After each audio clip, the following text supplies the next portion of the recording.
Good afternoon. Welcome to our program on the impact of global economic governance on low and mid-income countries. I'm Huda Mahmoudi, and I'm the holder of the Bahá'í Chair for World Peace here in the College of Behavioral and Social Sciences. And I'd like to extend a warm welcome to our panel moderator and our panelists, Dr. Uzma Ashraf, right here, and Dr. Simone Raudino in the middle. Unfortunately, Miss Emily Bekos is unable to attend today. She had an emergency, and it's too bad that she couldn't be with us. I'd like to thank Dr. Seaman for her helping out with this event and organizing. So I want to move right on because I want this panel to give us all the information they can about a very intriguing topic. So the panel is a part of the Bahá'í Chair series on the frontiers of global governance, where we examine some of the shortcomings and challenges in the current international order and examine potential solutions. Today's program, I think, addresses new thinking in this direction and new research, especially in relation to economic development, which we really need to know more about because many economic theories don't seem to be resolving some of the problems that we are facing in the world today. Rodino, am I pronouncing right? Who's worked on development cooperation policies and programs for a decade with the UN and the European Union in various countries such as Angola, South Africa. I see a lot of frontier countries, Afghanistan and Ukraine. Since 2005, he's alternated development work to he's assigned to work on entrepreneurial and academic activities, and he's currently a visiting professor at the Kiev School of Economics. He holds a degree in international relations and economics and psychology from universities in Europe, Africa, Asia, and has a master in European politics from the College of Europe in Bruges, and a doctorate in international political economy from the University of Hong Kong. A truly global, multilateral, multidimensional background he brings with himself. Dr. Uzma Ashraf Barton, and she is also has a very distinguished background and a career experience. She advises on financial and legal matters to national governments and development finance institutions, such as the World Bank, the Asian Development Bank, and she's worked previously to that in the civil services of Pakistan, implementing donor-funded reform projects. She's got a 360-degree view of the working of development finance, and her current research focuses at the intersection of finance and development in Asia and Africa. Dr. Barton holds a degree in international relations, management, and law. Her doctoral research at the University of Hong Kong was published in the book Rethinking International Finance, which explores the role of law, policy, and institutions in the development of global finance system.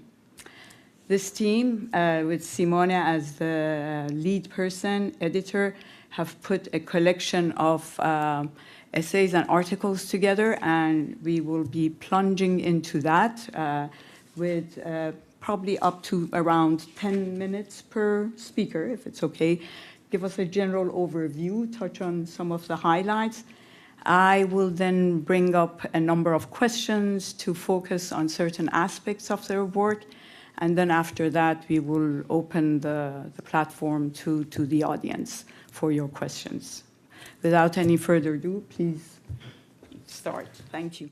So I would like to talk about the relationship between the two concepts that are analyzed in this book, which are global economic governance and human development. Maybe tell you a little bit how we came to this, and then we will have Uzma will expand on a specific bit of the book that looks at Chinese engagement in the Euro-Asian continent, and particularly in Pakistan. So both concepts, global economic governance and human development, became quite popular in international relations with the end of the Cold War. Somehow they are both attached to the idea that the nation state has less power over international relations, that there are new actors that are chipping away part of this power, taking away part of this power, and they include international corporation, the civil society, particularly transnational civil society, and more international financial institutions. And I will come back towards the end of my intervention on this to actually stress how that perception might be a bit exaggerated, to the extent that one of the common findings of all the authors is that central government still have lots of power in how global economic relations are shaped. So this idea that somehow became very popular beginning with the end of the 1980s also entailed a little bit of confusion around what exactly is understood by that. And by doing a review of the literature on this, in fact, you will find authors in the international relations literature that consider global economic governance as, or better say, global governance as anything that is stemming from any form of political organization, but also personal organization. Some of them go as far as including family units, that has some form of international impact. So for Rosenau, for example, who has written about this, family units that somehow decide to do international charity would somehow contribute to the mechanism of global governance. On the other side, you have way more conservative approaches to this, by which only very traditional actors, such as nation states and the appendixes, institutional appendixes of them, such as international organizations and international financial institutions, should be part of that. So with the other co-editor, we found ourselves in the position of having to choose some sort of arbitrary threshold that would define who is an actor, who is a legitimate actor having impact on international governance and who is not. And well, we quickly came to the conclusion that there is only an arbitrary way of doing that, and we did that at the point in which an actor is recognized as a legitimate international governance actors by nation states or by international organizations, and at the point in which is having a transnational impact. And there's a third condition at the point in which this impact goes a bit beyond the capacity of mobilize their inner circle of human resources and financial resources. But this is just to say that the definition itself is very tricky, and you will find all sorts of different positions. Now, on the other concept of this binomy, which is the one of human development, this is what as well became prominent in the 1990s, the idea being that moving away from the Cold War and the state-centered security, the idea of security being basically leverage on the security of the territory and of the border, and an increased interest for security of people, which is another way of framing or defining economic security, social security, the importance of public goods. And here as well, what we do is to try to give a stringent definition to this in order to avoid confusion around this. So once we have defined these two, we have asked different authors to contribute with different views on this, on the impact of the global economic governance on human development. And they've done it in very different ways, looking at different topics, looking at different regions of the world, and looking at different institutions. So much so that at some point we had the problem, what was really the common thread among this? And thinking about it, the common thread eventually is really the one of a relationship that doesn't go through government. Government being the very defined, the very clear way of exerting power that happens within state, whether they are central or federal, or even within certain supranational international organizations, such as the case of the European Union, where, for example, states have relinquished their sovereignty in certain policy area, and they've given that to supranational authorities. So the common thread is really how international policies that exert an influence on economic mechanisms outside of their country, they influence that through mechanisms that are different from the traditional government mechanism. So governance is eventually defined as a sort of minimum common denominator of exerting power without going through government, without going through that very clear sort of 17th century definition that is really based on sovereignty. And so, as I was mentioning, authors do that in different regions of the world. We look particularly at the Eurasian region, Pakistan, Afghanistan. Uzma will expand on Pakistan. We look at the relationship between Africa and the countries that give most economic support, but also pass their regulations to Africa. Traditionally has been the set of OECD countries, but more and more so China, at least since the end of the 1990s. And we look at this part of the world with some cases in Latin America, particularly Mexico and Colombia, looking also at what the US and USAID is doing there on narco trafficking, for example. And looking as well at trade relations in different parts of the world, including Mercosur and relationship between Europe and Asia. So, although it's impossible to come with some sort of conclusion when you look at such a vast set of topics and methodologies, there are nonetheless some common themes that are very clear that underlie the 10 articles. And I choose 5 of them. I'd like to spend the 5 minutes or a little more that is left on this very clear common thematics. The first one is that, as I was mentioning before, notwithstanding the general argument that we have in international relations theory on the diminished power of the state still emerge as the much stronger actor when it's compared to international financial institutions, international organizations, international corporations. One of the reasons for that is that many of these other actors that really decide to channel their lobby and their efforts to imprint direction and international policy via the national state. This is very evident on trade negotiations, for example. There is a chapter on EU trade negotiation with Asia, where it's very evident that international corporations, they channel their lobby capacity through that. It is very clear in another article that talks about the WTO, where certain countries, including the US, go as far as including a representative of the private sector of international corporation within the state delegation that negotiates this agreement, and is clear also from the article dealing with Mercosur.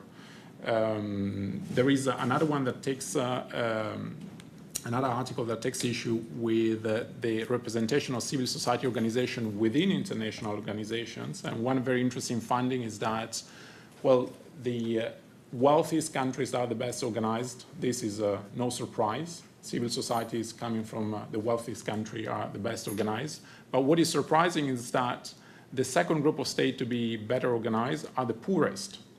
And the reason for that is that the civil societies of these countries receive subventions, receive financial support from OECD countries, which of course calls into question the agenda itself of these civil society organizations that managed to obtain representation thanks to the international support. So the centrality of the state.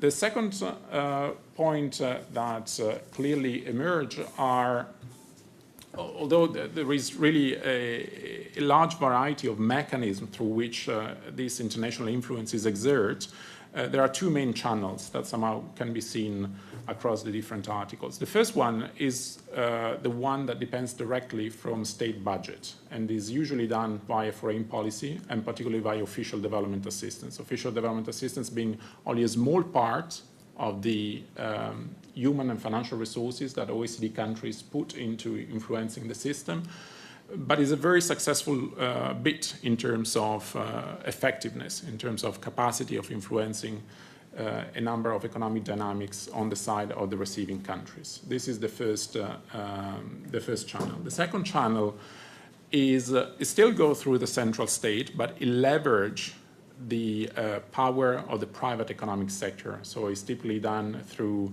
trade negotiation, through regulations, but it wouldn't be there if it wouldn't be for a very strong private sector on the side of the negotiating countries. So the opportunity of doing investment in third countries for indirect investment, the opportunity of opening up their very large consumer market to some of the products coming from the poorest countries is what really gives the leverage, the negotiating leverage to these countries.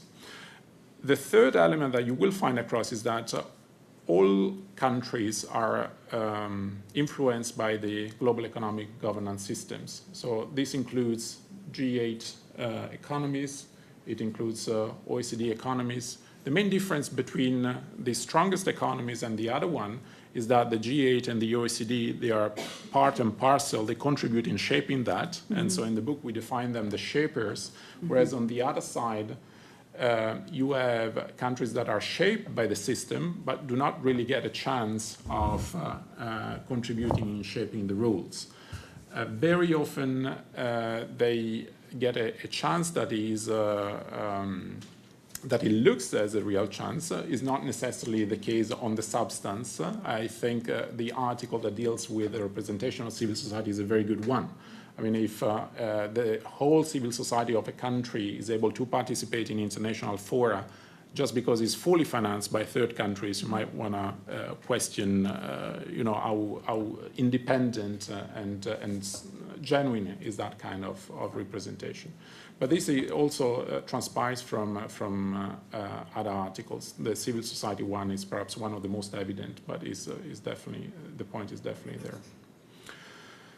The fourth point, and this is one to which I'm particularly attached, and I think anyone who has been working on official development assistance is particularly attached to this, is how difficult is to generalize and how we should avoid generalization. So all generalization is a simplification, very often is done for a number of reasons, which could be genuine, for lack of genuine understanding. It could hide an agenda behind. Very often we simplify because we want to hide issues that are more complex and sometimes our own interest. But very often what you find around the world of official development assistance is lots of simplification. You find that on the side of the donors and the programs they have, whether we are looking at Washington-based international organizations or European-based international organizations. Very often you have this sort of standard programs, whether you're looking at the rural sector, the agricultural sector, private sector development, public finance management. And this model is basically used across the world, is used in all beneficiary countries. And I'm just coming from Mexico, for example, where one of the articles by one of the authors was worked as a deputy minister on interior and security affairs, covering also narco trafficking. They were deeply unsatisfied with the fact that the model that has been used in Mexico is basically the same that has been used in Colombia for Plan Colombia, whereas the reality on the ground is very different. I think any one of us who has worked in different regions of the world has seen this approach of common programs for very different realities. So that's the first form of simplification. But we also cease to another form of simplification on the other side, which has to do with assessing these kind of programs. And very often we see quite ideological standing on this. So you have one part that look at official development assistance as a neoliberal mission, which is finalized eventually at serving these economies to the interest of the central economy. Or on the other side, you have the very easy self-congratulating rhetoric that very often is proposed by these institutions themselves. And both these are certainly not reflecting the truth. They are very, very wild generalization. If you want a serious assessment, you really need to do that on a country-by-country basis, on a program-by-program basis. Some of these assessments have been done on an empirical basis, and it's true that the data we have are not very comforting. For example, there are a number of studies that point that anything between 50% and 90% of the budgets that go into official development assistance, in reality, they never really quit the countries that donate these funds because they are used through NGOs, think tanks, universities, consultants, procurement of companies that are in the countries that are investing this money. So the data itself is not always comforting, but this doesn't necessarily mean that these sort of efforts do not have an impact. That's particularly true for humanitarian aid, which clearly has a very direct impact on people's lives. So this was a point to which I'm particularly attached. The very last point And I think Uzma will touch on that as well, is that it has become sort of commonplace to say that the BRICS become very serious contender in this field, in this industry. It is not only the narrative, it's very much a reality. Particularly if you look at the numbers, at the size of their loan portfolio, is certainly something innovative, sizable. And if you look also at the sort of ideology it comes with, the sort of ideas that it has promoted, which has also generated a little bit of confusion, I must say. In Africa, many people understood the Chinese development model as turning Africa into another China. That's not what the Chinese intend. They promote a different cooperation model, but this doesn't mean that they intend to just transplant the Chinese cooperation, the Chinese economic model into Africa. So it does generate some confusion on that, but certainly there is no doubt about the fact that at least at a certain point in time it was very charismatic, and it certainly brought an injection of fresh ideas, fresh funds, fresh human resources that had been lagging on the Western model.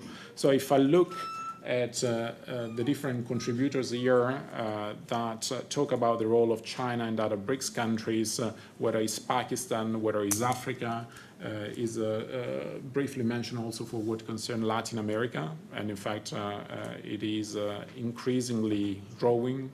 It began in sort of frontier countries like Venezuela, but is becoming more and more mainstream with the increase of contracts with Argentina and Brazil and the Caribbean area.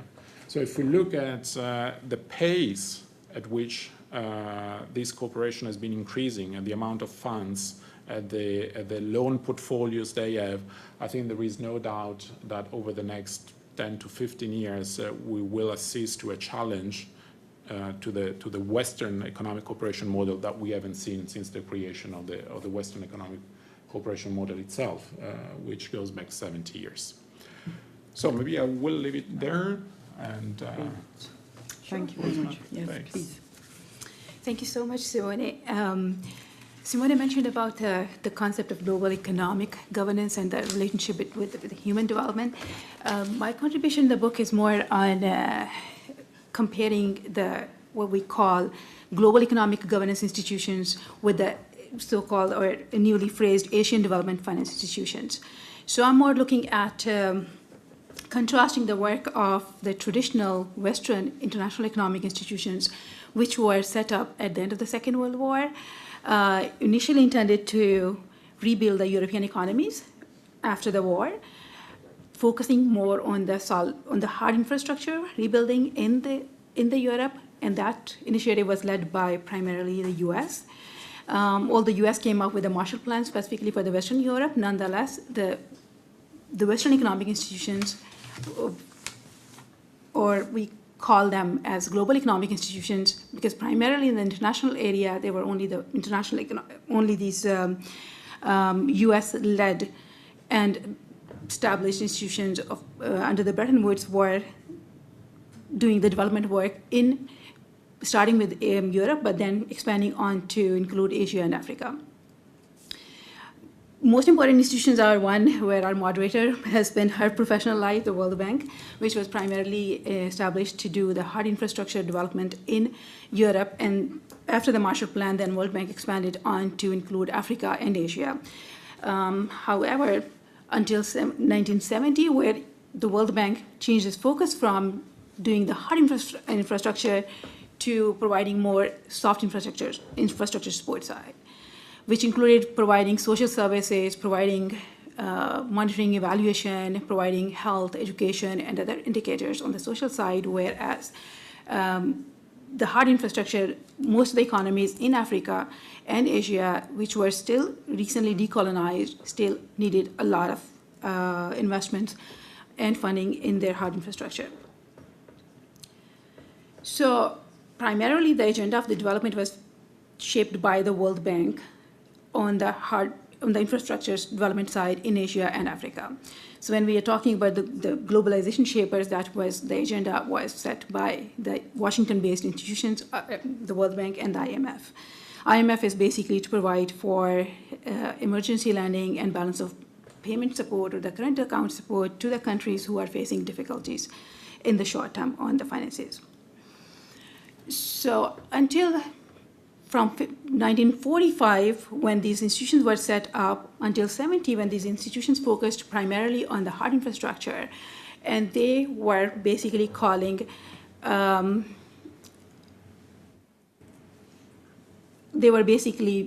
rolling out the development program, which was based on ideology, and that's what we call more generally as the Western Economic International Order. From 70s onwards, when the bank or the Bretton Woods institutions shifted their focus from international development, from hard infrastructure towards soft infrastructure, and we still had a huge gap in Asia and Africa to fill up those provisions. That's where the Asian Development Bank started to step in. At the same time, when the bank, which is based on the model, the Bretton Woods institutions, which are based on the model of, so the Western governance, the Western development institutions were performing from mid-40s until 70s. That's where Japan started coming in and wanted the control for the influence, which the US primarily led the influence. And then Japan set up the Asian Development Bank, which started taking over providing infrastructure needs to the developing countries. By 90s, we saw China stepping in, starting with these reforms from 70s. And so during the decade of 90s, China was still taking up, but it was not influential enough where it would be a global actor, or it would be a prominent actor on the global stage. However, right with the 21st century, things changed dramatically. China, from a very small country, started becoming a more prominent role, playing in globally in Africa particularly, and gradually in Asia as well. So my chapter, the contribution in the book, looks at contrasting these two, the Western international institutions versus the newly established and developed Chinese-led development finance institutions. I think we can get to the questions and expand on that. No, fair enough. This is a good point to break, and actually, thank you. Actually, this was a very good overview from both of you of what this collection of essays and writings are covering. Indeed, the global, I would say, economic governance shaped a lot by the Bretton Woods institutions, and having missed or having not pushed enough, as much as we do talk, for having projects which are more inclusive when they generate wealth, that there is the distribution element. These days, frankly, the environmental impacts and social impacts of these projects are key to making sure development effort remains sustainable.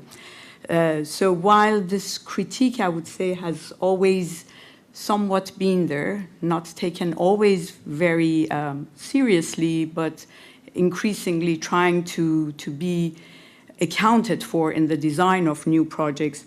Simone, my first question is to you. What would you say in the area of your efforts and this collection of essays, what is the gap that you think you can fill? What is in this domain of creation of wealth, distribution of wealth? What are you adding to academia with this very good effort of putting these articles together? Where would you say you can?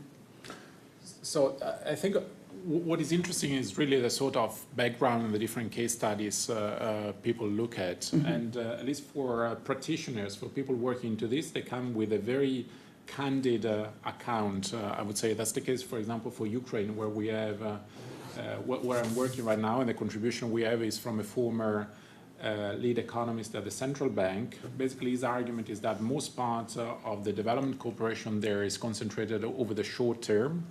It's concentrated to avoid a balance of payment crisis or the sort of IMF support. But in fact, no one is really looking at the long-standing problem that Ukraine has, which is the fact that since its economy is entangled from the rest of the Soviet Union, is not really producing lots of goods that have got high value added, despite the fact that it has the potentiality. And I think many of these problems, mutatis mutandis, can be applied to Africa, to Latin America, to a number of other regions in the world where you have the same kind of development cooperation programs. So there is lots of attention over the short term, lots of attention on programs in which there is consumer spending that is done by the development agencies. This consumer spending can go in different directions, can be in trainings, can be in consultancies, can be in material that is very often purchased from the very countries that promote this aid. But there is very little attention to create the capacity for generating value added, whether this is manufacturing. Well, in the case of Ukraine, it would be possible to do that also at service level. They got incredibly analytical and sophisticated minds, which is sort of a legacy of the Soviet Union time. So there are really lots of opportunities in that sense, but no one of the agencies, of the development agency, look really in that direction. So you have that kind of very, very candid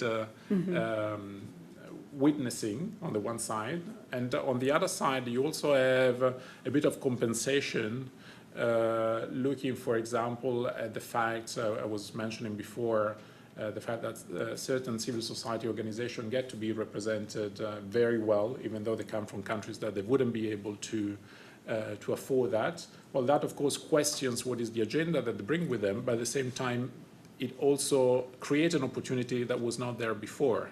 So there are lots of people working in development that very often talk about the spillover effect and the unintended consequences. You might have a certain agenda that is not necessarily the one that your institution publicizes, but you're still injecting human resources, idea, fresh energy, and it's very difficult to predict exactly in which direction that will go. So I think it is a fairly balanced overview of the situation that is coming from the fact that people have different background and they're looking at different areas of the world. Yes, and I think the interesting part is that you are covering different regions at different stages of development. You know, Latin America and Africa have very little in common.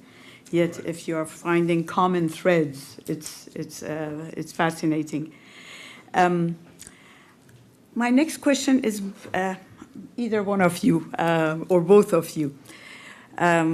Why is this Western-led international economic order being increasingly fragmented?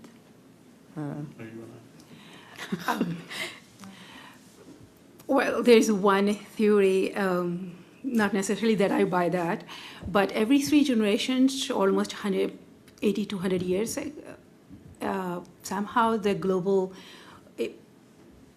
society goes through kind of a degeneration phase.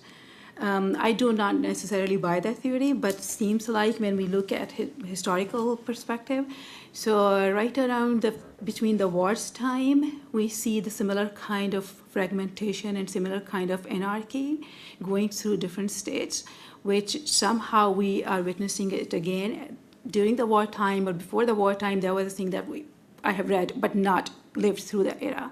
But if we take a step back and go 10 years, 20 years back, the world was a very different place at that time as we have it today.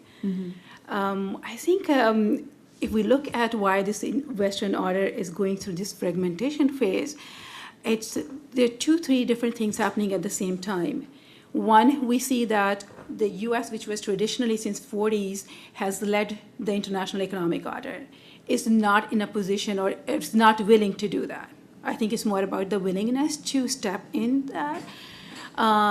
But just before that, we see, on the other hand, Asia, which was not as strong 40 years ago, 20th century, when we are talking about, we do not include China when we talk about the most prominent G7 countries. Of G7 only, we have Japan, which is considered in G7, but nobody else in China, from Asia. However, when we talk about 21st century, we cannot ignore India or China. Talking about the economic potential going back few decades, if we look at any of the studies which forecast the global economic output or military or economic potential, India, China cannot be ignored. So those equations have changed, but it takes time for nations or even for the policymakers or strategists to grapple with the idea. So China has made something which nobody else has done in such a speed, lifting 500 million people out of absolute poverty within a couple of decades. That's the first time that's happening. China back in 78 had a GDP of 150, GDP per capita of 150 US dollars. And today, China's GDP is crossing almost 9,000 US dollars per capita. So this tremendous change that happened just within 2 decades, it's very hard for the West to absorb and to accommodate and adjust its values that way. You have been to the bank, so bank, as earlier I mentioned, that the voting power, the influence in these Western-led development institutions is determined by the size of the economy, by the contributions that they make to these development finance institutions. So China has been increasing its contribution and its size, economic size and influence has been increasing. However, it did not translate into its influence into the global economy. So earlier we saw Japan did the same thing when it got frustrated with not having influence, whereas according to its contribution, so it led its own way and set it up ADB, Asian Development Bank, although the US was supporting Japan in doing that. However, when China wanted its influence according to its economic power, we still have the resistance. China was not getting what it wanted. So within the last 7-8 years, we see that China started taking off in a different way. And earlier I mentioned where I could not complete the thought on the infrastructure gap in Asia and Africa. So the developing countries, on the takers of the development, when we look at them, they need the finances, they need the money, they need the investments. So they welcomed China, who was bringing money and who was without any ideological binds, which the Western order was coming with those conditions. So I think it's the two sides. One, West is not as willing to step up as much as it used to or it did for the last 70 years. On the other hand, there are other players, specifically China, but there are other players. India as well is emerging, South Africa is emerging. So those other players, particularly China, is rising up to take the place of what traditionally the US used to do, although China does not call it that way, that it does not have global imperialistic designs. Nonetheless, it's filling up the gap which US or European Union used or European countries used to fill in. So on the third level, on the society level, I think we are witnessing some other issues, rising nationalism. Yes, yes. Migration crisis. We were earlier talking about the increasing religiosity. Yes. So all those factors are causing disbalance at the society level. Very true. And touching on that, with the rise of China and its promotion of I would say its presence, especially in Asia, but probably up to even Europe, with the One Belt, One Road initiative. If you could touch that, I don't know how much the audience is aware that they're connecting Europe and Africa. Yeah, if you want to.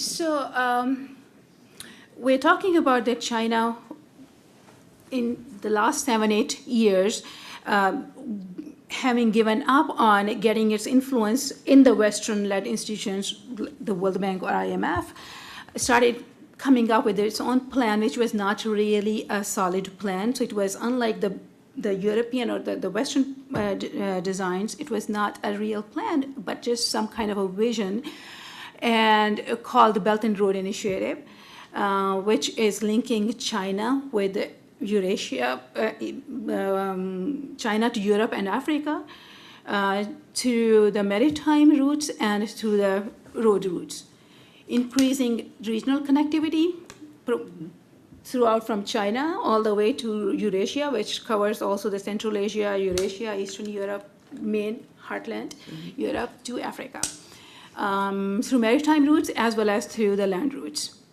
So it's a massive It's massive. infrastructure 2014, project. 15, when Chinese announced it, it's like a massive plan. However, there was, even West and including us, we were very skeptical of how this plan is, what they're talking about, because when we're talking about, they're talking about trillions and not billions. I come from Pakistan, so the first test case that China did as part of the Belt and Road Initiative was to have this China-Pakistan economic corridor, so which would be the first leg of the Belt and Road, which would start from China, would go all the way to Europe and Africa. So the CPEC project, China-Pakistan economic corridor, initially when it was announced in 2016, it was like $60 billion US, and with the potential of another $50 to $60 billion. So it's for a country, middle income, lower middle income country like Pakistan, $120 billion as an investment. It's hard to believe. It's huge. So the Belt and Road is like, yeah, the belt signifies the land routes, which actually goes back to history and refer to the Silk Route that China had at that time. So, and the maritime would connect the ports from China, which is the western part of China, which is landlocked, going through the first leg, which is CPEC, going through the Pakistan, establishing a Gwadar port on the western part of Pakistan, and taking from there to the Indian Ocean and all the way to the Europe. So this was very ambitious plan. Within the last 4 or 5 years, we still do not know the exact implementation, whether China would reach there or not, given the recent economic slowdown and all. But nonetheless, the plan is focusing on two things. One is the regional connectivity, where all the regional countries would be connected for facilitating trade. And second is the finance part, which is being mostly ignored in the debates here, especially in DC. So the finance part, which would come after the physical infrastructure is developed. So that's if Chinese are thinking that long term, which seems like they might be. So replacing the US dollar with RMB one day. Once they have this RMB as a reserve currency, which IMF has already included Chinese RMB in their reserve currency basket. So once these trade routes are established as part of the plan, then the trade would connect these countries, starting from China to Europe, and RMB then can take over. But this is too early to say about where it would be going. Yes. No, it's just mind-boggling. And just following on that, and if both of you could comment on that. So it looks like China is doing, or just listening to you guys, what the Bretton Woods or IBRD, the World Bank, which was International Bank for Reconstruction and Development, because it started for reconstructing Europe after the Second World War. Focus on heavy infrastructure, land infrastructure, on roads, ports, bridges. Is China replicating, or China is just doing its development work, development expansion? Do you see they will converge, they will diverge further? Because as you rightly said, World Bank has shifted to the more soft, not more, but at least soft areas have taken as much as a role as the hard areas of building roads and dams. And do you see this divergence continuing, or there is a convergence between this Western-centric model of economic development and China-led model? Maybe I can. Yeah, please. Sure. So it might be a bit of a realist-inspired view, but my reading of that is that it will continue very much in terms of areas of influence. So you were mentioning about the European Bank of Reconstruction and Development, for example, for the whole area of Central Eastern Europe will continue to be very prominent. It might be the same also for the MENA region, Middle East, Yes. the neighborhood South region. Well, for Sub-Saharan Africa, we have already seen that China has expanded very, very heavily in that direction and more in the Eurasian continent. Well, South America will be an interesting case because obviously it's considered, the backyard of someone else Yes, that's right. in terms of investments. But China has already been very, very active on Active that. also in South Yes, America. very Yes. much so. So now there is one article that somehow sketches one potential development for this, and is the one that deals with the World Bank, and says that basically the World Bank is becoming a bit of a boutique investment firm. So if you look at the size of the loan portfolio is not as important as the one of the emerging economies, or as the one of banks that have public guarantees, such as is the European Investment Bank. But on the other side, they still have the expertise and the knowledge. And in fact, one interesting thing is that the Asian Infrastructure Investment Bank is recruiting most prominently among Washington-based people. So that very clearly indicates that the expertise is still there. So in this article, basically the option that is traced for the future of the World Bank is to continue to be a sort of niche investment bank, providing also trend setting for the sector, for the whole industry. So somehow it sees a brilliant future for Western institutions, but very much limited to niche sector, whereas the bulk of the infrastructure investment, particularly in the region of the world that need it most, Sub-Saharan Africa, Eurasian, Central Asia, Southern Asia, will in fact come from emerging economies and the institutions that represent them. I think I would just like to add that World Bank and AIB, Asian Infrastructure Investment Bank, has signed a memorandum of understanding, and they are collaborating already on many projects together. And so is AIB, which is one of Chinese-led DFI, is also collaborating with Asian Development Bank projects. So they have completed probably over 10 projects with the World Bank.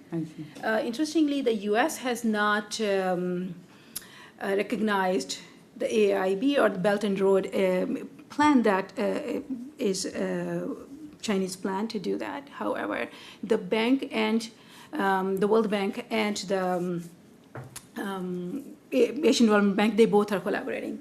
So I think going forward, either they can opt to have this friction and can create their own areas of influence. So China probably can create its own pockets of influence, and the West has its own pockets of influence, or they can have this coordinated function where the World Bank can continue to expand on providing soft infrastructure, social services where the bank is good and has expertise, whereas China can bring the money to provide for the infrastructure needs, which in Africa and still in South Asia, there is tremendous need for the infrastructure gap. Absolutely. And when you look at the China model, I'm not a China expert, but you just see these images of overbuilt areas with massive also environmental issues. And to what extent at a project level, one thing that always bothered us on the grounds when we were doing projects was how to do an environmental assessment, how to evaluate and monitor the secondary impacts of a project. And not that we were doing it in a perfect manner, but at least time had to be spent analyzing something a bit more beyond just the investment itself. And we would always boast about ourselves versus the Chinese institutions that, well, they don't care about that. Their governance is not important. Who they do the investment with, it may be a corrupt agent in an African country, yet we have to vet that agent. So we would spend a lot of time doing these, I would say, soft studies to make sure what we are doing is koshered from different angles, and that, no, the Chinese model goes very fast, but, well, they'll hit the roadblock very soon because there are issues that they never respected probably adequately even within their home domestic territory. I don't know whether you have any views on that, but I thought, let me just add this as an observation, and China may be upgrading its systems as we speak because they are fast learners, that's for sure. Maybe I can just bring the view from one of the contributors, Professor Adam Bodomo, who talks about relationship between Africa and China, and he says that the relationship between the two are almost more defined by the way Europe and the US talk about the relationship than by the two partners themselves. To the extent that it has, I think it's very difficult to disentangle the myth from the reality. I spent some time trying to do that. There's no doubt that in terms of innovation, in terms to attention to environment and things like that, obviously Western agencies have invested way more resources and have way more capacity on that. But I think it's also clear that China is catching up very fast. And I think it's also very clear that the West has grown adept at developing a particularly strong rhetoric around it. So in terms also of sophistication when it comes to public diplomacy, is certainly way ahead. So it's sometimes difficult exactly to do that exercise of separating, the institutional narrative from what there is really behind. But to my understanding, Asian Infrastructure Investment Bank is investing a lot in terms of catching up on issues such as inclusion, gender equality, environment, social standards, and yes. I think both on the narrative level and the ontological reality level, on both levels. I think I would say a couple of things. One, as Simone, my colleague, said that the Asian Infrastructure Bank and other Chinese led these DFIs, they have been developed. Their initial work was done by the ex-World Bank staff. Most of them. The legal counsel was ex-World Bank. So they have hired a lot of people from the Western DFIs. So the expertise are going from here to there. And the motto AIB is talking about lean, clean, and green. So they're going to be very thin, small institutions, not big hierarchies. They're implementing that type. So one thing is like, yes, there is the influence which goes when we're talking about the expertise going from the West, they are framing institutions in a little bit more westernized way. Second, coming from a developing country myself, when I look at what do I want? Do I want an extensive system of monitoring the quality controls, for example, in a factory, or I want to provide a livelihood to 100 people who do not have enough to make their bread for a day? So I think it's about the developing countries when we look in their step. Sure. What are priorities for them? Yes, we cannot ignore environment. We cannot ignore quality standards, but sometimes those things are not as important, especially when we're talking about very poor people. Or the gaps are so huge. So the first thing is like you need to provide them with employment means. So at that stage, sometimes being one from the developing country, I would bargain for providing the hard infrastructure, a road which can connect. Yes. And can provide a transportation to go to a hospital instead of, the West has done its industrialization phase during the 19th and 18th century, and there were no emission controls or anything. But unfortunately, now we are aware of the degradation that's happening to the environment. However, I sometimes get very skeptical of the standards which are being put by the West on the factories in Bangladesh. It's I think for me, it's I would not put that much of cost. It's about what the priority is for them, for the takers of the international development. And touching on that, for example, the view from you're an ex-Pakistan civil servant, but if while you were there or with your colleagues today, if you're in touch, how do they view China in Pakistan versus the World Bank in Pakistan? Or, how is the host country receiving this aid? How much conditionality? Because I know from the West, obviously there are a lot of strings attached, Yeah. both in terms of sometimes usage of the funds, if it's a bilateral, you know, what's the component of American-made manufacturing that is in the project versus even multilateral. It's more, you know, there are restrictions on how the money can be used, how it can be used. How is that done between the Chinese, for example, and a Pakistani project? So Pakistan has been part of the Western order right from 1950s, so almost 70 years of relationship with the West. There have always been conditionalities, not only economic conditionalities when they are signing up for an IMF program, but also the political conditionalities, which have been waived unconditionally depending on the situation, depending on the circumstances. So during the Cold War and after the Cold War, right after 9/11, the conditionalities were only with us or against us, like after 9/11. So we had over 6 or 7 military regimes, takeovers in Pakistan, which were legitimized by the U.S. and accepted by the U.S. And most of our IMF programs were done during the military dictatorships in Pakistan. So in Pakistan's case, when I look at the conditionality of these Bretton Woods institutions, I am skeptical that it's not purely Economic. on the economic merits of the situation. Nonetheless, yes, we know the Western programs have a conditionality. Apparently, the Chinese programs, they come with no conditionality, which is not true. They do come with a conditionality. One, they are done through their state-sponsored organizations, state-sponsored entities. So the conditionality, as long as you do not have an issue with Taiwan, do not recognize Taiwan as an independent country, there is no conditionality on papers. But there are things, they bring their own labor, their labor standard, which Africa is now reacting to that. So now they do not want Chinese coming into Zambia or other parts of Africa, but they do still want Chinese money. So China, in Pakistan, China has been taken as a friend, a long-term friend, not only purely because of the Chinese investments coming through the CPEC, but also because Pakistan needed somebody for the strategic balance of power role in the region, especially where the U.S. is, the relationship between, the political relationship between the U.S. and Pakistan has not been going that well.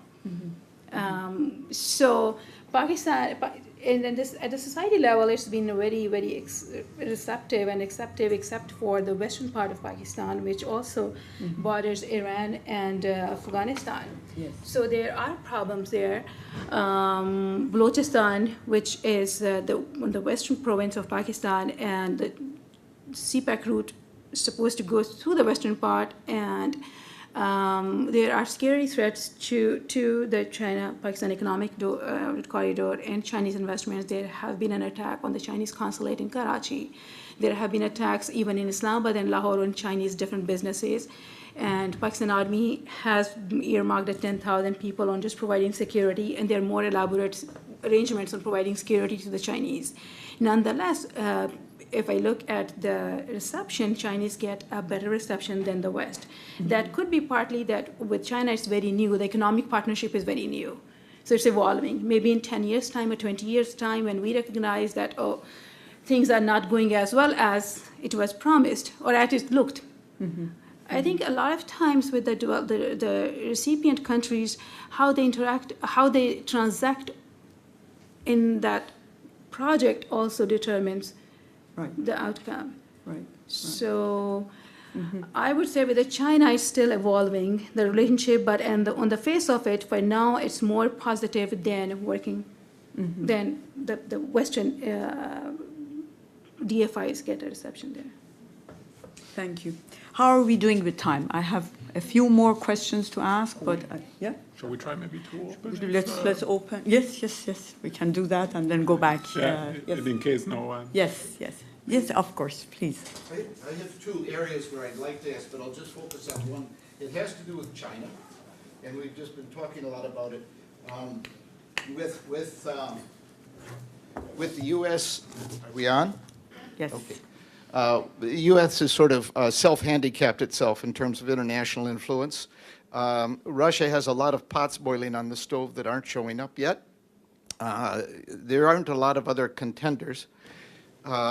So the first thing with China is that the one road policy, given what's going on, for instance, in the Uyghur area, the middle Silk Road area that runs Xinjiang down to Hindu Kush, has an awful lot of people that are going to be sympathetic to the Uyghurs, and that could become problematic, to say the least.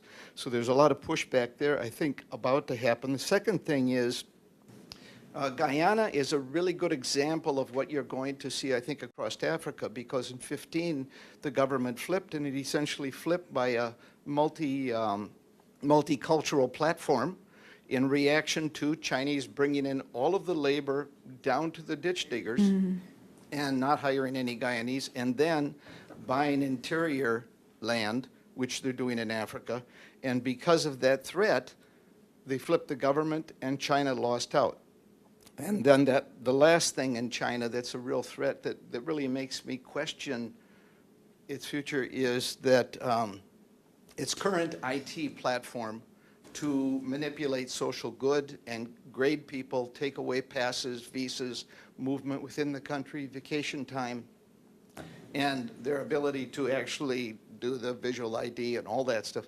I think that there's going to be a lot more pushback than they think. So I guess what I'm saying is that their curve is always sharp and tall, but the thing is the risks could have them extending out a new Roman Empire that isn't quite able to run itself. Thank you.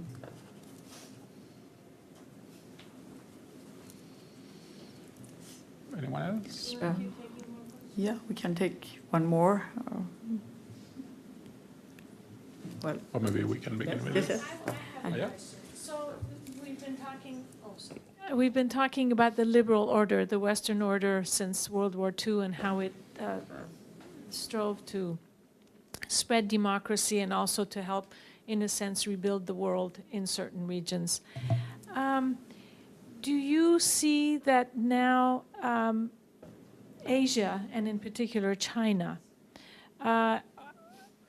in some ways, are they trying to create a different form of an order, of an international order? I mean, that one's we called liberal order. Do you see what I'm saying? Is there some other form of order that China is interested in? Okay, maybe I can begin with the gentleman. If I read your question correctly, you are questioning whether China is not overstretching. Exactly. It's not running thin. And this is something that has been discussed for some 20 years now, I think, since, in fact, the very beginning of its investment in Angola, for example. Angola was one of the preferential destinations. And the question was whether it hadn't paid too much for the oil concession. Because basically what it had to do was to break into a very long partnership between Angola and Portuguese, American, French oil companies. And in order to do that, had to put on the table a very good offer, which the Angolans, with the time, realized that it wasn't as good as it originally looked at. But there was the question whether they weren't paying too much for that. And I think it's too early to answer that question, to the extent that the implication might really run into the mid to long run. There is no doubt that there has been a backlash, not only in Angola, but across sub-Saharan Africa. Usma was mentioning some of them in Zambia, Gambia, Angola. I heard of similar stances now arising in Latin America. I think there are questions also in Central Asia. Yeah, East Asia. So it's a common pattern. But the question is, when you look at the balance between these, was it a good investment or not? I would say that China has managed to do something that is quite remarkable if you look at the time span. Questioning traditional alliances, not only in countries like Angola or South American countries that have decided to switch allegiance from Taiwan to China, such as Panama recently, for example, but also in mainstream economies. I'm from Italy. There was a huge debate a couple of weeks ago because Italy was the first country to sign a host of deals that are part of the One Belt, One Road. So basically, they managed in a time frame of 30 years they managed to present themselves as a viable alternative not only to resource-rich African countries, but also to core economies. Well, Italy is a sort of periphery economy within the core, but still to pose that sort of alternative.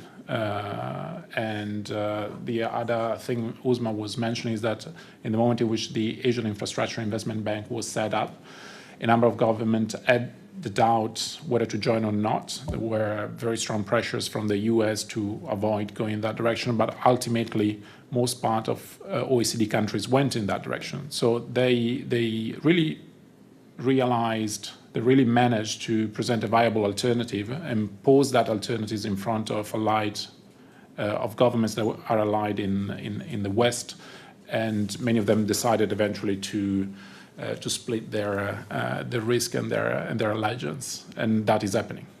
So in that sense, it might be stretching thin, but so far is working as well. Do you want to respond to Hoda? Mm-hmm. Okay. So one thing, in Pakistan, there was a protest and people writing in the newspapers against Chinese not hiring local labor. Not only labor, but also the local. We do not have skilled labor. Mm-hmm. The first thing is in Africa as well, if you look at it, we do not have skilled labor which is available locally. You need to look at the local government, host governments, the takers as well. While signing these projects, if they can include a provision of providing a vocational school or establishing a university or a college to provide training, down the lane in 10 years they would have. So engineers doing work on CPEC projects. Second, there were a lot of editorials on Dawn newspaper, which is the most prestigious newspaper in Pakistan. So people from ILO and the World Bank talking about the labor standards that the Chinese put them into. First 6 months, you cannot apply for a leave. So the articles were expressing that these are not acceptable labor standards that Chinese provide, but the Chinese labor, they do conform to the same standards which are given by the Chinese. So an aspect that you need to look at, yes, I agree with you, but it's going to take time. It's early to say, as Simone said, that how it's going to translate after 10 years or 20 years.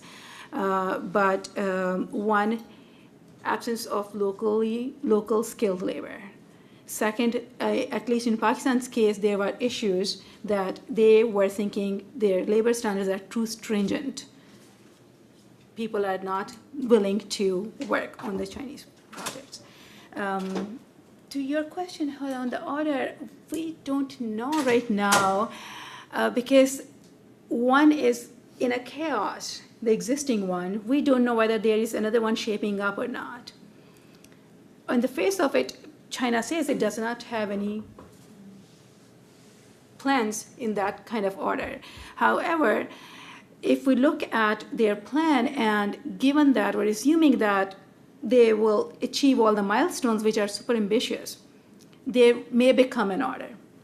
But to me, it seems right now it's more chaos.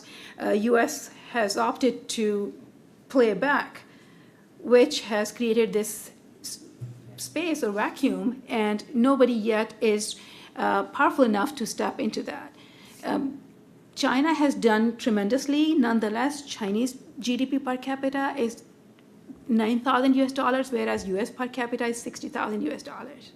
So there is still a lot of gap where China has a lot of catching up to do before it can become somebody can do the order. However, the Chinese, the way they're doing things on economically, geostrategically, it seems like they at least are envisioning some kind of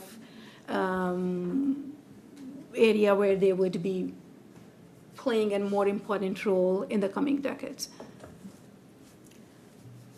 Any questions? I have one. would like to ask.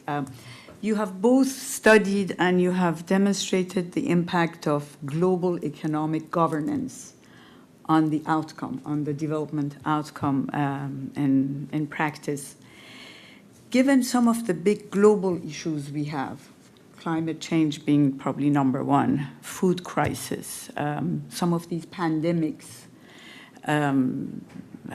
global inequality of wealth across developing and developed economies.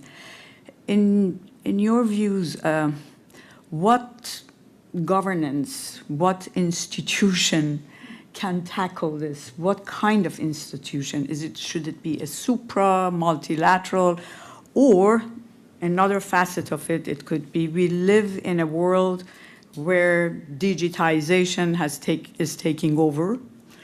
So micro solutions can be quite, perhaps, interesting.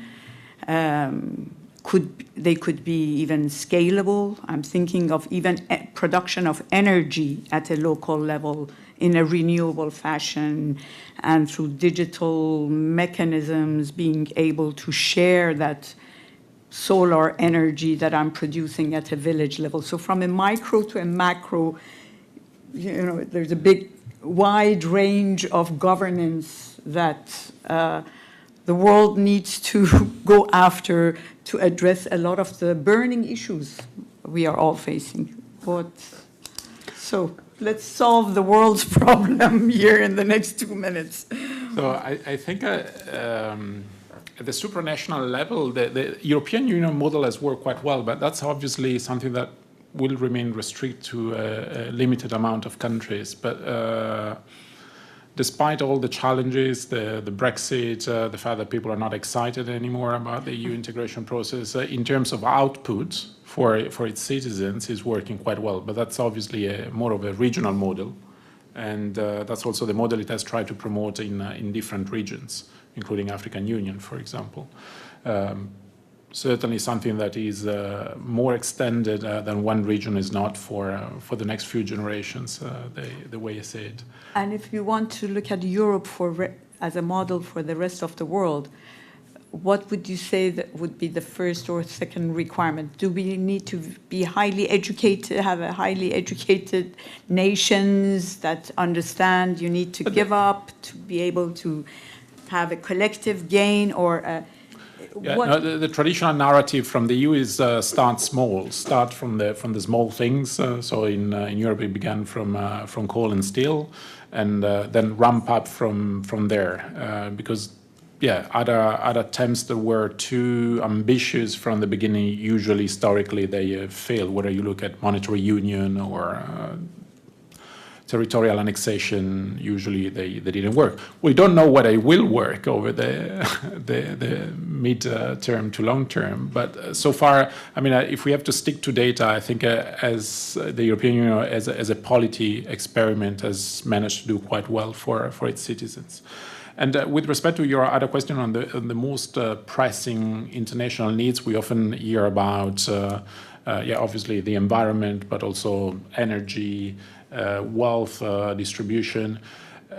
To me, the main issue is still to divide the narrative from the ontological reality. Also having the opportunity of having an insight on this issue from within institution, I can say that there is an enormous amount of efforts that go into narrative and institutional position building, public diplomacy.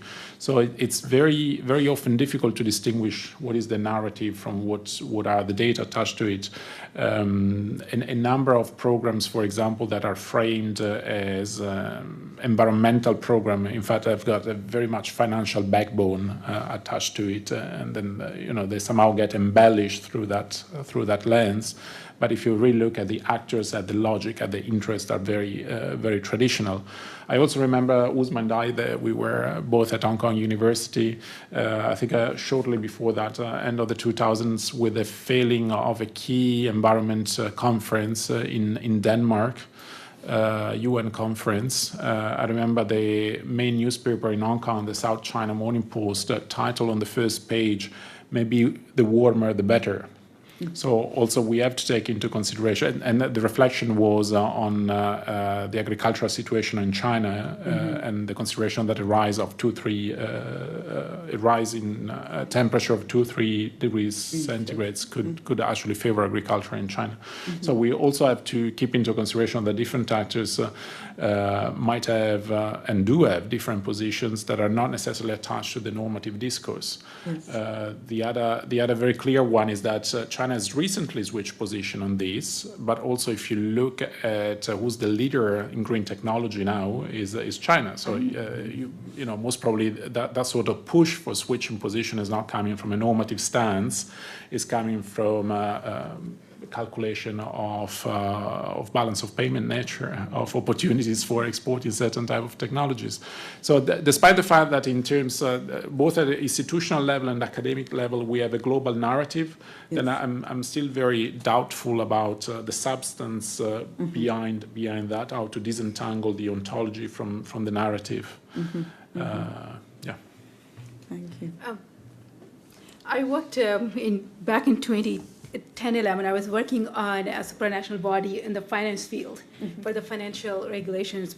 It was in the aftermath of the global financial crisis to come up with a plan to have a supranational organization that can have the financial standards. Yes. So we may not have another crisis like the GFC we had. But I think the world has become too complex for having a supranational body. And while on the project, which later I published as a book a couple of years back, come 2012, and we saw the European crisis going deeper and sovereign debt crisis, and then the Brexit phenomena and Italy joining the Belt and Road and the backlash. There are things, I think the only model that we so far have had a treaty-based model on the supranational organization is the European Union.